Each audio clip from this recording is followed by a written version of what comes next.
The nanoforge hummed beneath Alexian's fingers as he skillfully manipulated streams of crystalline particles, carefully weaving them into the intricate pattern taking shape before him. Outside his workshop Igloo, Fralis's eternal twilight cast deep blue shadows through the translucent ice walls. But here in his sanctuary, the soft glow of his work illuminated everything in a gentle azure radiance. He adjusted the molecular stabilizers with practiced precision, watching as the weapon core began to crystallize. This piece was different from his usual commissions, not just another decorative item for some off-world collector. This was art born of necessity, a reminder of why he had chosen exile on this frozen world. The security sensors chimed, breaking his concentration. Alexian's eyes flicked to the monitoring panel. Something large had breached the outer perimeter, triggering the thermal alarms. He cursed under his breath, carefully setting down his tools. "Display external feeds," he commanded. The holographic interface flickered to life, showing multiple angles of the barren ice field surrounding his compound. At first, he saw only the usual whiteout conditions of a frost storm. But then movement. A figure stumbling through the driving snow. Alexian zoomed in, frowning. The figure's skin seemed to glow with a faint purple luminescence, visible even through the storm. Not human, not any species he recognized either. "Computer, analyze life signs," he ordered. "Subject exhibits severe hypothermia. Cellular degradation imminent. Estimated survival time without intervention, 12 minutes. Alexian's jaw clenched. He had sworn never to get involved in others' problems again, not after what happened to his family. But watching someone freeze to death outside his door? Damn it, he muttered, grabbing his thermal coat. "Activate emergency protocols. Prep the medical bay." He pulled on his protective gear and headed for the airlock. The moment he stepped outside, the bitter wind cut through him like knives. Even with his enhanced cold resistance, Frabalis's storms were brutal. He activated his helmet's thermal imaging and spotted the figure now collapsed in the snow about 50 meters away. Alexian trudged through the deep drifts, the wind howling around him. As he got closer, he could see the alien more clearly. Definitely female, with violet skin that seemed to pulse with weak bioluminescence. Her clothing was torn and frozen, and what looked like burn marks marred one side of her body. He reached down to check her pulse, finding it thready but present. "Hey, can you hear me?" he called. Her eyes fluttered open, revealing irises that glowed with an inner light. "Help," she whispered, her voice barely audible over the wind. "They're coming." "Who's coming?" Alexian demanded, but she had already lost consciousness. Cursing again, he scooped her up in his arms. She was surprisingly light, her skin ice cold against his chest even through his protective gear. As he turned back toward his shelter, something caught his eye, a faint shimmer in the storm, like heat distortion in the air. His tactical instincts, honed by years of warfare, screamed danger. He quickened his pace, trying to maintain his footing in the deep snow. The security feeds had shown nothing else out there, but something about this felt wrong. The woman's wounds weren't just from the cold. She had been in a fight, and recently. They reached the airlock, just as his sensors picked up multiple incoming signatures at the edge of their range. The door sealed behind them with a reassuring hiss as the decontamination cycle began. "Computer, full lockdown. Activate all defensive systems." Acknowledged. Warning: multiple unidentified vessels detected in high orbit. Alexian looked down at the unconscious woman in his arms, her purple skin now barely glowing at all. "What have you gotten me into?" he murmured. He carried her to the medical bay, laying her gently on the examination table. Up close, her beauty was even more striking. Her features were delicate but strong, an intricate pattern swirling across her violet skin like star maps. But she was dying, her core temperature dangerously low. "Computer, full bioscan." The medical scanners hummed to life, bathing her in soft light. "Subject exhibits severe hypothermia and multiple plasma burns. Internal bleeding detected. Genetic structure unknown. No match in database." Alexian began removing her frozen outer garments, trying to access the wounds beneath. "Begin emergency warming protocols. Prepare synthetic plasma for transfusion." As he worked, his trained eye noted details that raised more questions. Her clothing, though damaged, was clearly military grade. The burns weren't random. They formed distinct patterns consistent with close-range energy weapon fire. Someone had been trying to kill her. Her eyes snapped open suddenly, glowing with panic. She grabbed his wrist with surprising strength. "The crystal!" she gasped. "Is it safe?" "Easy," Alexian said firmly, trying to keep her still. "You're safe here. I'm trying to help you." She searched his face intently, her luminescent eyes seeming to peer into his soul. "I'm Kaya," she managed, her voice weak but musical. "You have to hide it." "Hide what?" "What crystal?" But she had passed out again, her grip going slack. The monitor showed her vitals stabilizing, but barely. Whatever she was running from, whatever she was trying to protect, it would have to wait. Alexian continued treating her injuries, his movements precise and efficient. As he worked, his security systems continued reporting the orbital vessels moving into position above them. He needed answers, but first, he needed her alive to give them. Hours passed as he stabilized her condition. The wounds began to heal under regenerative treatment, her natural bioluminescence growing stronger. He found himself studying her face, noting how her expression shifted even in unconsciousness. There was something compelling about her, beyond just her exotic beauty. "Unidentified vessels have entered low orbit," the computer announced. "Energy signatures consistent with military craft." Alexian moved to his command console, bringing up the tactical display. 3 ships, definitely military, definitely not local. Their sensor patterns suggested they were scanning the surface, looking for someone, looking for her. He glanced back at Kaya's sleeping form. His isolation here had been carefully cultivated, a shield against past pain. Getting involved in whatever conflict she was fleeing could shatter that peace forever. But as he watched her chest rise and fall, saw the way her skin shimmered with returning life, he knew it was already too late. He was involved now, whether he liked it or not. A soft moan drew his attention back to the medical bay. Kara was stirring, her eyes fluttering open. "Where?" she started to ask. "You're in my workshop on Fralis," he told her. "I found you in the storm. You're safe for now. But there are ships in orbit looking for something, or someone." She tried to sit up, wincing. "How long was I unconscious?" "About 4 hours. Long enough for whoever's after you to track you here." He crossed his arms, hairy ears off. "I think it's time you told me what kind of trouble I've inherited." Kakea's luminescent eyes darted to the tactical display, then back to him. She moved with careful grace despite her injuries, swinging her legs off the medical bed. "You're Alexian," she said, the cryoforge master. "I recognized your work when I was scanning for shelter." A slight smile curved her lips. "Your reputation reaches far beyond this frozen world." "And you're deflecting," he replied flatly. There are 3 warships up there, and you've got plasma burns that aren't even in my medical database. Start talking." She stood, testing her balance. The medical gown did little to hide her athletic figure, but Alexian kept his eyes locked on hers. After a moment, she reached into a hidden pocket in her torn uniform and withdrew something that made his breath catch. It was a crystal about the size of his palm, but it seemed to contain galaxies. "The soul crystal," she said softly. "My people's greatest treasure and greatest burden. It contains the power to generate endless thermal energy to warm entire worlds." Her expression hardened. Lorden wants it to power his weapons, to turn its life-giving heat into something that brings only death. Alexian's mind raced with the implications. Lorden, the same tyrant who's been conquering the outer systems? The same? He hesitated, then continued. "He's dying. Some rare condition that makes him unable to generate body heat. He believes the crystal can cure him, but using it that way would destroy its essence. My people have protected it for millennia, passing it from guardian to guardian. I'm the last." The security system chimed again, warning ships deploying atmospheric craft. Estimated arrival of search parties, 15 minutes. Alexian's heart raced. He couldn't let them reach Kamiya and the crystal. He sprinted toward the safe room, firing precise shots that turned corridors into glacial tombs. But for every soldier he stopped, 2 more appeared. He reached the safe room just as the far wall exploded inward. Through the smoke strode a figure that made his blood run cold. A towering cyborg, its body radiating heat that melted the ice around it. "The crystal," it demanded in a mechanically enhanced voice. "Give it to us, and you may live." Alexian's response was a cryoblast aimed at its power core.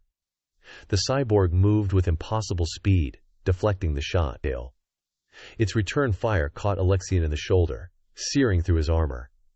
Then Kadia was there, moving like liquid lightning. She rolled under the cyborg's guard, pressing the soul crystal against its chest. Light exploded through the room as crystal and machine interacted, sending feedback through the cyborg's systems. "Run!" she shouted, grabbing Alexian's good arm. They fled through emergency tunnels as explosions rocked the complex behind them. Alexian's workshop, his sanctuary of 15 years, was collapsing. Everything he'd built, destroyed in minutes. They emerged into the howling storm, Cassia supporting his injured frame. Behind them, flames lit the twilight as his home burned. "Despite the cold, there's a backup shelter," he gasped through the pain. 2 kilometers north. If we can. A spotlight cut through the storm above them. A massive ship descending, heat waves distorting the air around it. "You can't run forever," a new voice boomed across the field. "The crystal belongs to Lorden now." Kaya's grip tightened on Alexian's arm. The crystal pulsed between them, its warmth their only shield against the bitter wind. "Trust me," she whispered. He met her glowing eyes and nodded once. She pressed the crystal into his hands, then raised her arms toward the ship. Her skin blazed with light patterns swirling like constellations gone mad. The crystal responded, its energy flowing into Alexian's body. The world turned white. When his vision cleared, the ship was gone. So was his workshop, reduced to a smoking crater in the ice. Kanea lay unconscious in his arms, her skin barely glowing. But they were alive, and the crystal was safe. As he lifted her broken body and began the long trek toward his backup shelter, Alexian knew his life of isolation was over. He had chosen a side at last. As Alexian carried Cassia through the storm, her unconscious form barely stirring against his chest, he felt the weight of more than her fragile body. The soul crystal pulsed faintly between them, its warmth a stark contrast to the icy gale. Each step toward the backup shelter felt like a vow, an unspoken promise to protect her no matter the cost. But promises meant little to the forces hunting them. They struck like the storm itself, swift and overwhelming. The last thing Alexian saw before darkness consumed him was Kaya being torn from his arms, her glowing eyes meeting his with a mix of desperation and defiance. When he woke, it was too late. His sanctuary had fallen, and his body was no longer his own. Pain exploded through Alexian's nervous system as the cryo-implant burrowed into his spine. He arched against the restraints, teeth clenched to keep from screaming. The operating theater's sterile lights burned his eyes, making the surgeons look like looming shadows as they worked. "Remarkable resistance," a cold voice observed. "Those subjects lose consciousness during the first insertion." Lorden stepped into view, his pale skin nearly translucent under the harsh lights. The tyrant's body was wrapped in thermal regulators that pumped heated fluid through transparent tubes. His eyes, gray as Arctic ice, studied Alexian with clinical interest. "The famous Forgem," Lorden continued. "Do you know why I chose you specifically for this program?" Alexian tried to speak, but another wave of agony tore through him as they inserted the second implant. Through the haze of pain, he saw Kaya watching from behind reinforced glass, her violet skin dulled with horror. They were forcing her to witness this. "Your reputation for precision," Lorden answered his own question. "Your understanding of thermal manipulation at the molecular level. These implants will make you the perfect weaponsmith, once they're fully integrated, of course." The surgeon spoke up. "My lord, the neural pathways are fighting the integration. His body is attempting to reject the implants. Increase the suppression drugs," Lorden ordered. "Break him." More chemicals flooded Alexian's system. The world began to fragment, memories bleeding into hallucinations. He saw his family dying again, felt the heat of the explosion that took them. But now Cassia was there too, reaching for him as shadows dragged her away. "Fight it," he heard her voice in his mind. "Remember who you are." The darkness took him. He woke in a sterile cell, his body feeling alien and wrong. The implants pulsed with cold energy along his spine and across his shoulders. When he tried to move, pain sparked through new neural pathways. "The subject is conscious," a mechanical voice announced, beginning baseline testing. Screens activated around him, displaying molecular structures and weapon schematics. His enhanced vision processed them automatically, the implants forcing his mind to analyze weak points and potential improvements. "Impressive," Len's voice came through hidden speakers. The integration is proceeding faster than expected. How does it feel, Forge Master, to be truly one with the cold? Alexian remained silent, focusing on controlling his breathing. They'd stripped him of everything, his home, his freedom, even his own body, but they couldn't take his mind unless he let them. The door slid open, and guards entered, hauling him to his feet. "Time to begin your real work," one said, shoving him forward. They marched him through corridors of gleaming ice and steel. The Citadel was a monument to Len's obsession with cold, every surface engineered to maintain precise, sub-zero temperatures. Other prisoners watched from their cells as he passed, their eyes hollow. The forge they brought him to was a twisted mirror of his old workshop attic. Advanced equipment lined the walls, but everything felt wrong. Designed for destruction rather than creation. They shackled him to a workstation, the restraints interfacing with his implants. "Your first assignment," a supervisor announced, displaying specs for a cryocannon. "Lorden expects a prototype within 3 days." Alexian's hands moved automatically, the implants compelling him to work. But beneath the surface compliance, his mind raced. Every tool they gave him was a potential weapon. Every moment they thought him broken was a chance to plan. He caught glimpses of Kakia sometimes, being moved between interrogation sessions, though they never spoke. He learned to read the subtle patterns that rippled across her skin, a language of light that the guards didn't understand. She was resisting too, protecting the soul crystal's secrets despite whatever they did to her. Days blurred together in an endless cycle of forced labor and pain. The implants grew more integrated, spreading icy tendrils through his nervous system. But with each piece he crafted, each weapon he was forced to design, Alexian learned their weaknesses lifted. Late one night, when the guards thought him lost in work, he caught movement in his peripheral vision. Kea was being escorted past his forge, but something was different. Her skin patterns shifted in a deliberate sequence. A message. "Crystal intact. Wake hours." Third shift. He kept his face impassive, fingers never pausing in their work, but his mind raced with possibilities. The third shift had the fewest guards, and the automated systems ran diagnostics. Then, if she had managed to keep the soul crystal hidden somehow, "Your output is decreasing," the supervisor's voice cut through his thoughts. "Perhaps you need additional motivation." The door opened and guards dragged in what looked like a modified interrogation chair. Alexian's implants reacted instantly, sending waves of cold pain through his body. "Lorden designed this specially for you," the supervisor said, watching as they forced him into the chair. "It interfaces directly with your implants. Every moment of decreased productivity results in feedback." The demonstration that followed left Alexian gasping, his vision blurred with tears of pain. But through it all, he clung to the memory of Katia's message. They hadn't broken her. He wouldn't break either. Hours later, back at his workstation, he began embedding subtle flaws in his designs. Nothing obvious, just slight imperfections that would compound over time. His real work happened in stolen moments between official projects. Tiny components disguised as decorative elements, smuggled to his cell, one piece at a time. The wings took shape slowly, hidden within the endless stream of weapons he produced. Each piece had to be perfect, had to interface seamlessly with his implants, while appearing harmless. One mistake would cost them everything.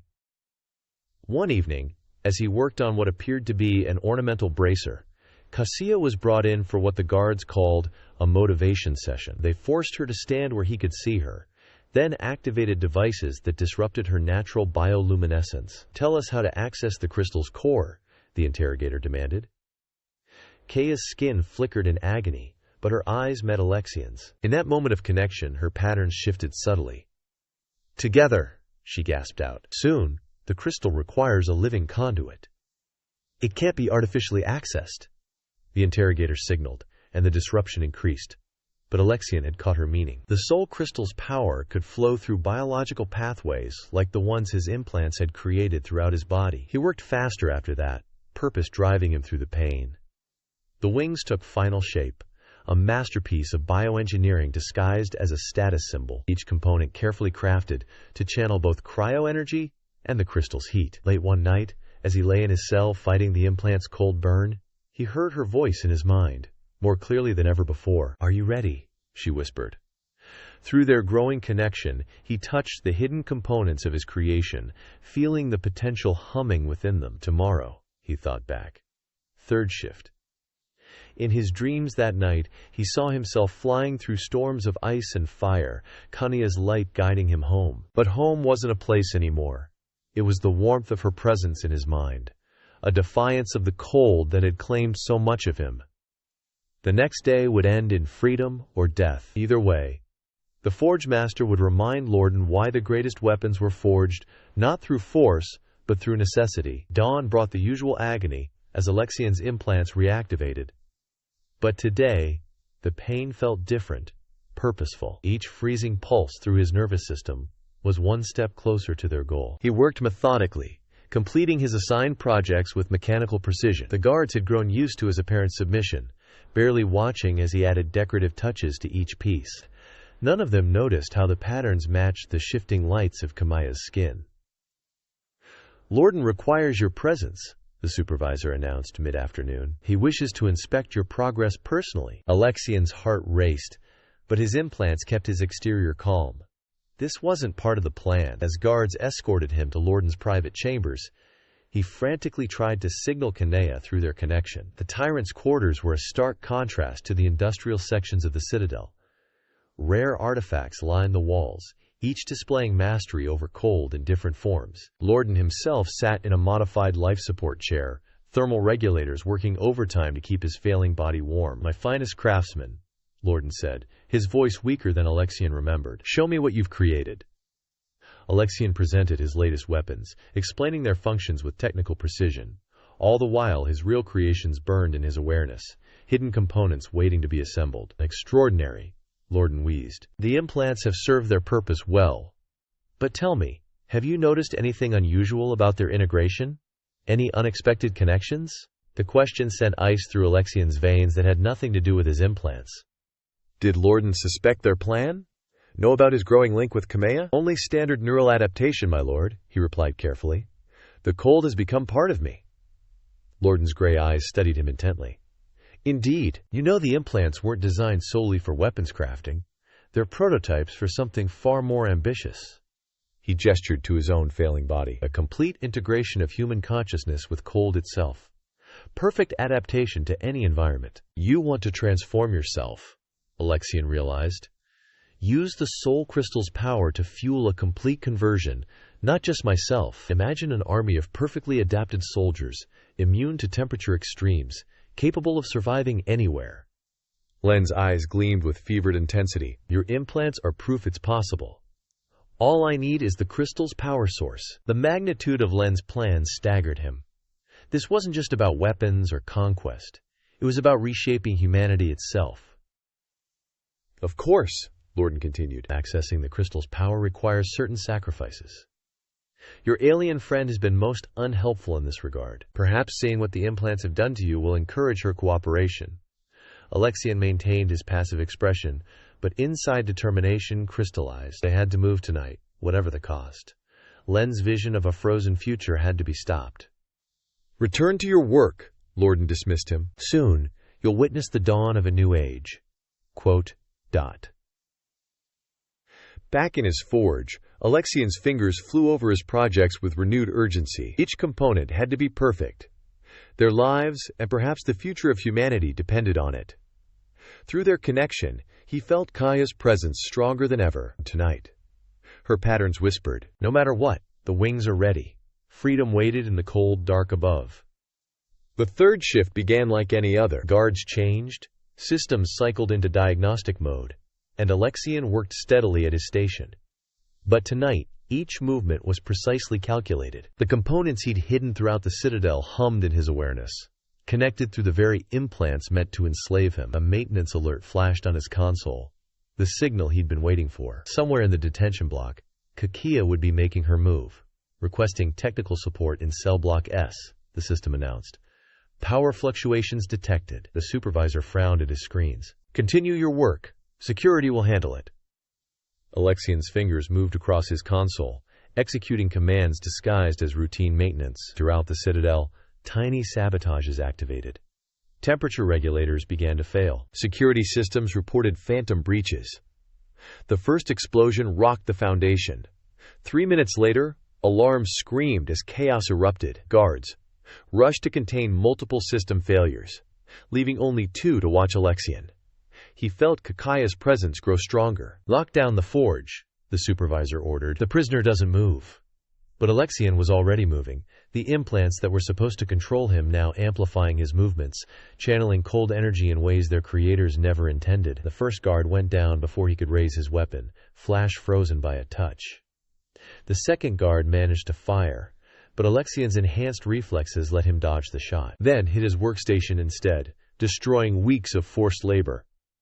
He allowed himself a grim smile as he snapped the guard's neck. "Security breach in detention," voices shouted over the comms.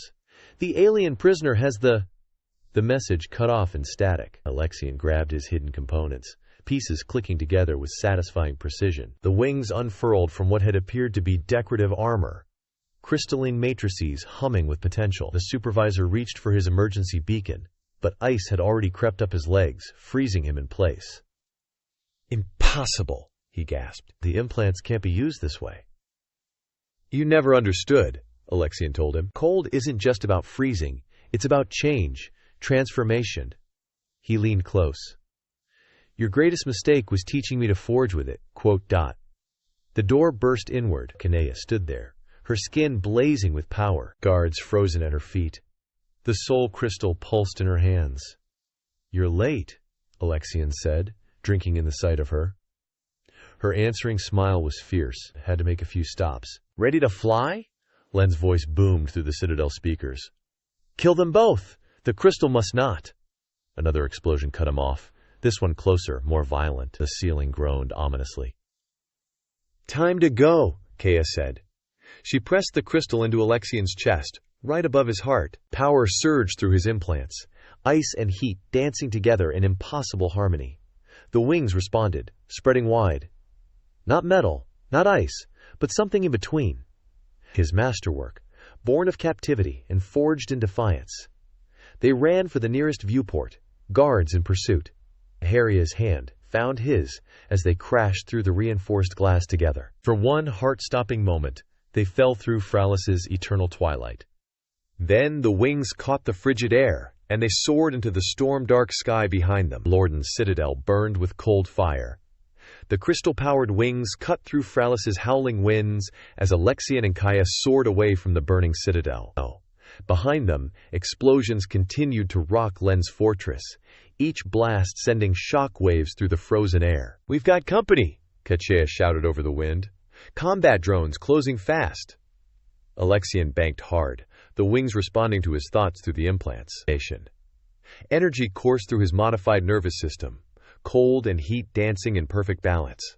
The soul crystal pulsed against his chest, its power amplifying every movement. Plasma bolts streaked past them, turning snowflakes to steam. The drones were designed for pursuit, but they hadn't counted on the Forge Master's intimate knowledge of Fralis storms. "Hold tight!" he called to Kaya, who clung to his back. They dove into a massive wall of ice crystals, the wings folding close behind them. 2 drones crashed and exploded, their sensors blinded by the frozen maze. They emerged above the cloud layer, twilight painting everything in deep purple hues. For a moment, they hung suspended between heaven and earth, and Alexian felt Kasea's wonder through their connection. Then more alarms screamed in his enhanced senses.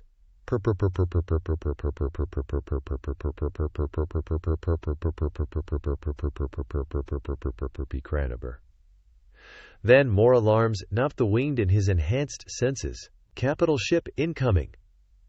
A massive warship burst through the clouds, its hull crackling with defensive fields. Len's flagship, the Eternal Frost, brought its weapons to bear. "He's desperate," Kata observed, her skin pattern shifting rapidly. "The crystal's affecting his implants. He can feel it slipping away." "Then let's end this." Alexian stretched his wings wide, letting the crystal's power flow freely. "You said it needs a living conduit." "Yes, but..." Her patterns flared with concern. "The amount of energy required could kill you." "Trust me." He squeezed her hand. "I've got a better idea." They dove straight at the flagship, dodging point defense fire. Alexian's implants interfaced with the wings, channeling power in ways that defied their original purpose. The crystal sang against his chest, resonating with Kamaya's essence.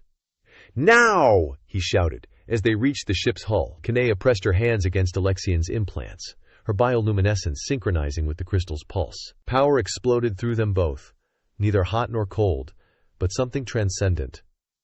The flagship's shield shattered as waves of energy rippled outward. "Impossible!" Len's voice boomed across all frequencies. "The crystal responds only to life," Kea finished. "And love! Things you tried to freeze out of the universe!" Through his enhanced vision, Alexian saw Lorden in his command center. Thermal regulators failing as the crystal's power interfered with his systems. The tyrant's modified body was rejecting its own implants, unable to handle the pure energy flowing through the ship. "You could have used this power to heal," Alexian transmitted. "Instead, you tried to weaponize it. That was your final mistake." The flagship's hull began to crack, thermal stress tearing it apart from within. They pulled away as secondary explosions chained through the massive vessel. "All ships, destroy them!" Lorden commanded, his voice cracking. "I order you to." His words cut off as the command center imploded. Throughout the fleet, crews who had suffered under his rule began to rebel, turning on their officers. Alexian and Kalea soared higher, watching the Empire literally fall apart beneath them. The soul crystal's energy spread through the atmosphere, neutralizing the weapons that had kept Fralis in perpetual winter. "Look," Kasea whispered. Through breaks in the clouds, they saw the first rays of true sunlight touch the planet's surface in centuries. Ice began to melt, revealing hints of the world that had been buried under Len's reign. They landed on a high plateau, exhausted but triumphant. Alexian's wings folded back. The crystal's power settled into a steady warmth between them. "The implants," he said suddenly, touching his spine. "They're different." Kagea examined him with glowing eyes. "The crystal's energy has transformed them, merged them with your own essence," she smiled. "Like it did with us." He felt it then, not just their mental connection but a deeper resonance. The cold that had been forced into him had become something new, tempered by her warmth. "There will be chaos," he warned, looking at the burning ships in the distance. "Power vacuums, territory disputes. Good thing they'll have us to help sort it out." Her skin rippled with determination. "Your forge skills, my crystal knowledge. We can help rebuild, teach others to use power without corrupting it." Months passed. They established a new sanctuary, far from the ruins of Lorden's citadel. Ships came from across the galaxy. Refugees, rebels, those seeking knowledge. Alexian taught them his craft, while Kadua shared her people's wisdom about balancing creation and destruction. One twilight evening, as they stood watching the sun paint new colors across Fralis's changing landscape, Cassia placed Alexian's hand on her abdomen. Through their connection, he felt it immediately. A tiny spark of life glowing with both crystal energy and natural warmth. "Impossible," he breathed, wonder replacing his usual stoicism. "Says the man who built wings from prison scraps and flew through a battleship." Her skin patterns danced with joy and mischief. "Our genes shouldn't be compatible, but the crystal's energy, it's changed us both at the cellular level." Alexian pulled her close, feeling their shared warmth pulse against the ever-present cold. "A child of two worlds, like the wings. Speaking of which," she gestured to where his masterwork hung, crystalline surfaces catching the light. "Think you could forge a smaller pair?" He laughed, the sound still strange but becoming more natural. "Already designing them in my head." Their moment was interrupted by an urgent signal from the sanctuary's communications array. New reports were coming in from the outer systems. Worlds long frozen under Len's rule were experiencing their first thaws, but with freedom came responsibility. "They need guidance," Ka said, reading the reports. "Knowledge of how to handle the changes without destroying themselves." Alexian nodded, already moving toward their ship. "Then we'd better get started. The galaxy won't rebuild itself." She caught his arm, her expression serious despite her glowing smile. "You know this means leaving Fralis? Are you ready?" He looked around at the world that had been his prison and sanctuary, his forge and battlefield. The implants hummed beneath his skin, no longer a burden but a reminder of everything they'd overcome. "I spent years hiding from the galaxy," he said, thinking isolation would keep the pain away. He touched her face, feeling the warmth of their connection. You showed me a better way to fight the cold. Their ship's engines warmed up as they made final preparations. The soul crystal pulsed steadily in its new housing, ready to bring life to worlds too long trapped in winter. Where to first? Kanga cast from the co-pilot's seat, her pattern shifting with excitement. Alexian smiled, spreading his wings one last time over their former prison. Wherever the storm takes us. The ship lifted off, carrying hope and warmth to the stars. Behind them, Fratalus continued its slow transformation, proof that even the deepest cold could be overcome by the right combination of passion and precision, of love and craftsmanship. They had forged something new in the heart of winter. Now it was time to share that fire with the galaxy. Epilogue. 1 year later, on what Earth's calendar still called Christmas Eve, Alexian stood in their new home's workshop, making final adjustments to his smallest creation yet. A delicate mobile of crystalline stars and tiny wings that would hang above their child's crib. Still working? Kaya's voice came from the doorway, her violet skin glowing softly in the workshop's dim light. Almost done, he replied, carefully attaching the last crystal just in time for the holiday. Ah, yes, the Earth tradition you told me about. She waddled over gracefully despite her condition, and wrapped her arms around him from behind. The one about giving gifts and celebrating new life in the darkest time of year? The soul crystal, mounted in a special housing nearby, pulsed warmly in response to her presence. Their unborn child's energy signature flickered in harmony with it, creating dancing patterns of light across the workshop walls. Seems fitting, Alexian said, turning to face her. A year ago we were fighting for our lives in the cold. Now we're building a future, she finished, taking his hand and placing it on her belly where their daughter kicked strongly. Speaking of building, did you finish the other project? He smiled and reached under his workbench, pulling out a tiny pair of crystal wings perfectly sized for a child. Her first pair. They'll grow with her. Kara's eyes glowed with joy. A perfect Christmas gift for our little Starwalker.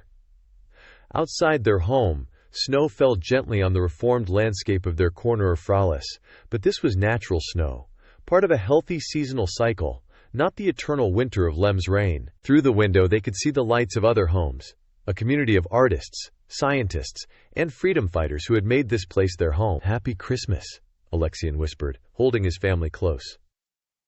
Kakua's skin pattern shifted into the beautiful stellar configurations that he now knew meant pure happiness. Happy Christmas, my forge master. Above them, the crystal stars of the mobile began to spin gently, casting warm light into the gathering dark, a promise of spring to come. In crafting this tale of ice and starlight, I've woven threads of hope into every word. As Christmas approaches, may you find your own crystal moments, those sparks of warmth that turn the longest night into paths toward dawn. Thank you for journeying through the cold with Alexian and Kadia, and may your holidays glow as brightly as alien skin under twilight stars, with warmth from the forge.